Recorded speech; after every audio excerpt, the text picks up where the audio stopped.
Devaya. Om Namo Bhagate Vasudevaya. Om Namo Bhagate Vasudevaya. Hare Krishna, dear devotees, wanted to um, seek the blessings of Radha Mata, Radha Shyamsundar, Krishna Ram, Bal Gopal, Nrsimhadev, Jagannath, Baladeswara, Gaunitai, Tulsimani, Haridas Thakur, Guru Parampara, Srila Prabhupada, Guru Maharaj, and the assembled devotees. So continuing on, Srimad Bhagavatam, 11th Canto, 19th chapter, which is entitled The Perfection of Spiritual Knowledge. This chapter describes how those who practice speculative knowledge eventually give up their method, whereas the pure devotees remain engaged in devotional service eternally. Also described are the different practices of the yogis beginning in the yama. So, devotional service is supreme. Sri Krishna stated to Uddhav, one who is actually wise, who knows the truth of the self and possesses transcendental insight, rejects this world of dualities and so-called knowledge meant for facilitating enjoyment of it. So the dualities are happiness and distress, cold and heat. So the one who is in possession of this transcendental knowledge understands that the dualities don't impact the soul, just the body. So they don't pay much attention to it. He instead engages himself in trying to satisfy the Supreme Personality of Godhead, the Master of all. This is pure Bhakti Yoga. Transcendental knowledge is greater than such ordinary pious activities as performing austerities, visiting holy places, chanting silent prayers, giving in charity, or other pious activities. Through knowledge, one can understand one's actual self. Then, advancing after gaining knowledge, one should worship me in the mood of loving devotion. Thus, pure devotional service is greater than even knowledge. So this is very important for us to understand that if somehow or other we can do devotional service without any motivation or any interruption, then we will be very highly placed. We will be in a very good place because pure devotional service is greater than um, so many things that are described here, right? Better than performing austerities, visiting holy places, chanting silent prayers, giving in charity. It's even higher than knowledge. So this is very important. How is it possible, therefore, that various stages of the body, namely birth, growth, reproduction, maintenance, dwindling, and death, can have any relation to your eternal self? The body exists merely at the present moment. And after this moment is done, after today is over or tomorrow is over, this body will finish because it's temporary. But the soul continues. So it's a very interesting point about how is it possible that the various stages of the body have any relation to your eternal self. It's only a temporary vehicle that we are in possession of, if you like, to some degree. But it's not our eternal identity. This body is not our eternal identity. So Uddhav inquired, the living entity who has fallen into the dark hole of material existence, where the snake of time has bitten him, in spite of such abominable conditions, this poor living entity has tremendous desire to relish the most insignificant material happiness. For one who is being tormented on the terrible path of birth and death and is constantly overwhelmed by the threefold miseries, what is the process of knowledge which automatically brings detachment and eventually loving devotional service unto your Lordship? Very nice question.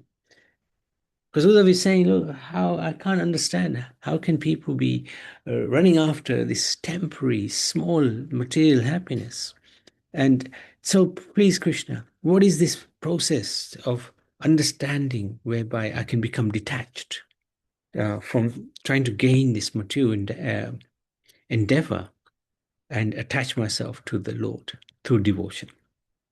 Krishna related the same instructions, which he personally approved, that the greatest of Vaishnavas, Bhishmadev, gave on these topics to Sri Yudhishthir on the occasion of the war at Kurukshetra, when he was overwhelmed by the death of many well-wishers.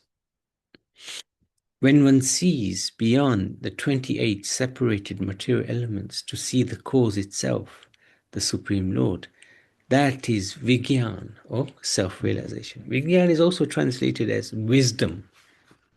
Gyan is knowledge, Vigyan is wisdom. So what are these 28 elements? The 4 elements are material nature, living entities, the Mahatattva, false ego. Then there's the 5 sense objects: sound, touch, form, taste, aroma.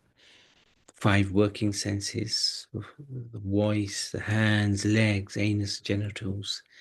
Then there's the 5 knowledge acquiring senses: the ears, touch, eyes, tongue, nostrils. So that's 19. And then one, we have the mind, the coordinative sense. And then we have the 5 physical elements, the gross elements. That's 25. That's earth, water, fire, air, ether, and sky. And then we have the 3 modes of material nature. So here, that's part of the 28 material elements. Mode of passion, goodness, ignorance.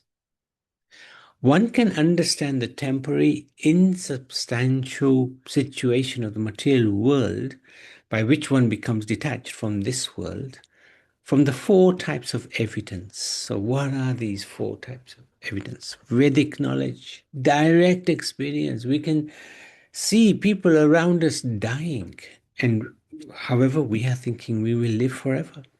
Traditional wisdom and logical induction from the duality of the world.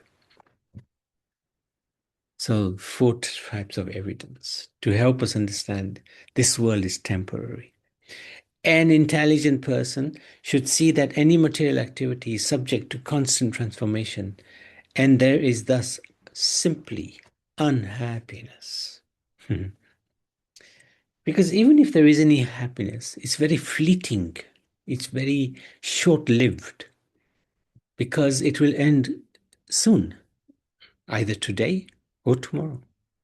The supreme process for achieving loving service unto me is as follows: firm faith in the blissful narrations of my pastimes, constant chanting of my glories, unwavering attachment to ceremonial worship of me, praising me through beautiful hymns and great respect for my devotional service, offering obeisances with the entire body, performing first-class worship of devotees, consciousness of me in all living entities, offering of ordinary bodily activities in my devotional service, use of words to describe my qualities, offering the mind to me, and rejection of all material desires, giving up wealth for my devotional service. So that means charity for the Lord, renouncing material sense gratification and happiness,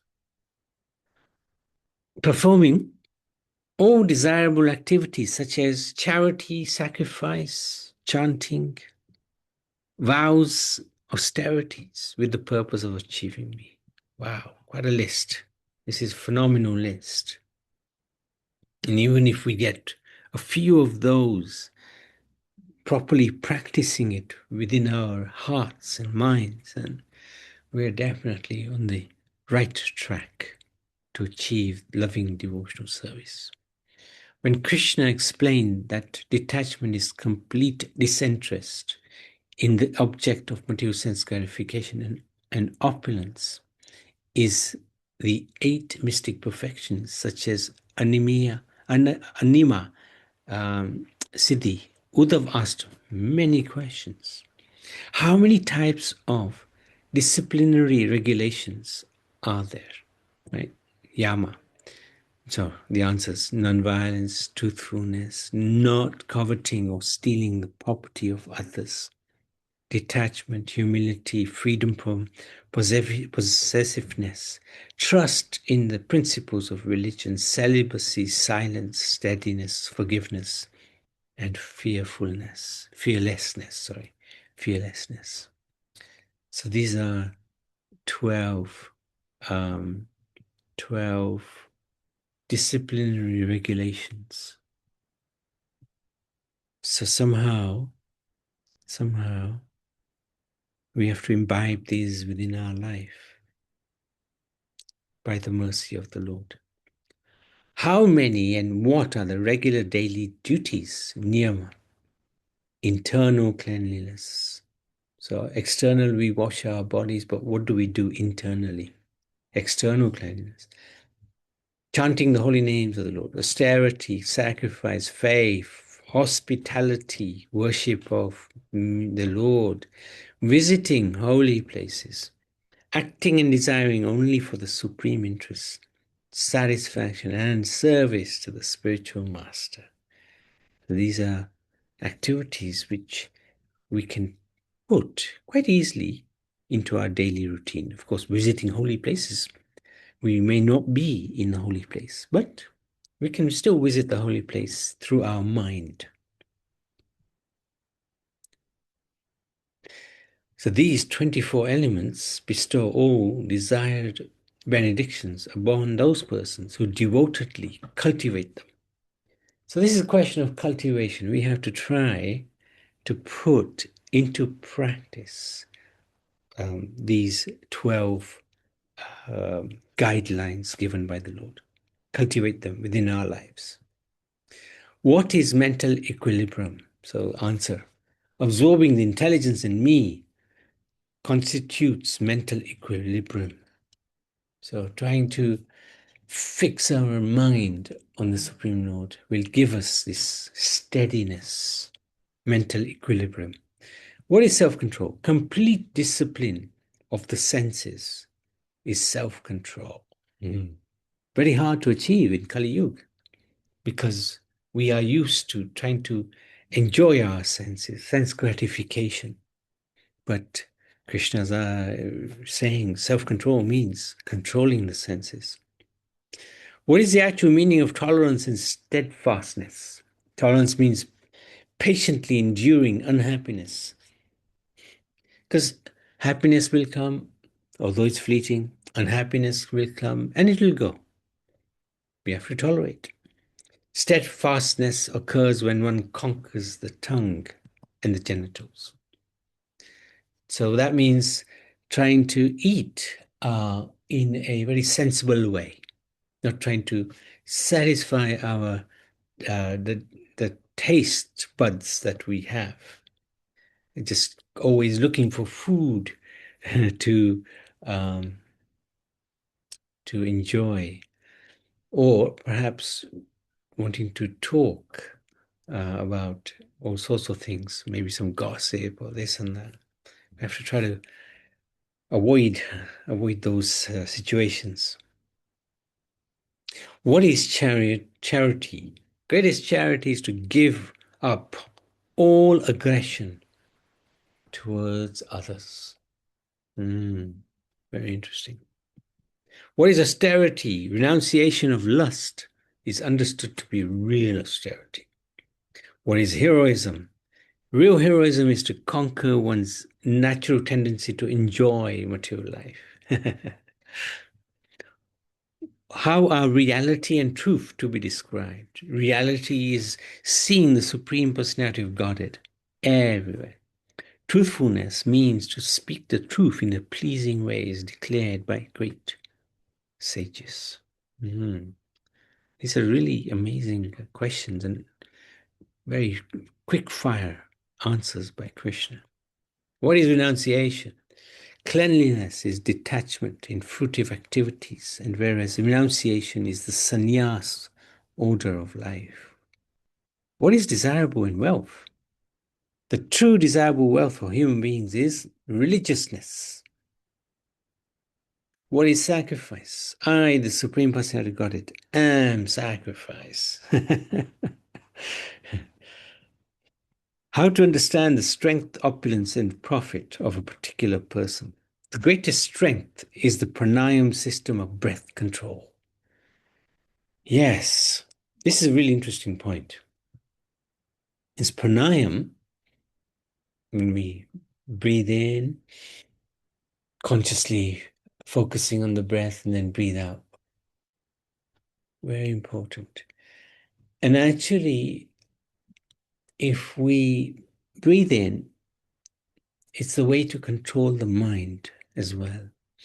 Just like if we are trying to thread a string through an eye of a needle, we'll be very focused, perhaps even hold our breath and try to get that string through the eye of the needle.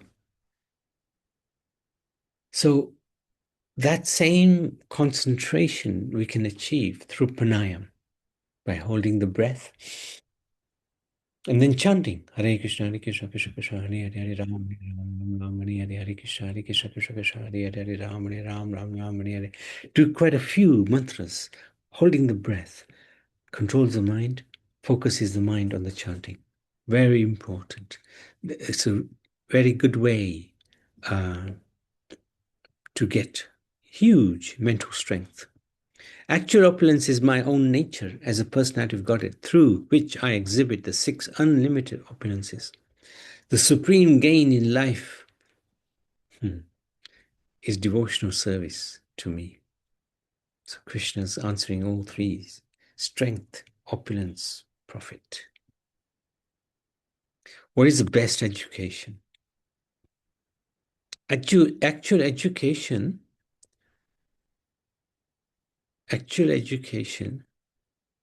is nullifying the false perception of duality within the soul. False perception of duality. What is actual humility? Real modesty is to be disgusted with improper activities. Yeah. Sometimes we make a mistake due to our conditioning from the past. We realize, oh dear, I shouldn't have done that. So to become disgusted with ourselves sometimes is good. What is real beauty? Beauty is to possess good qualities such as detachment.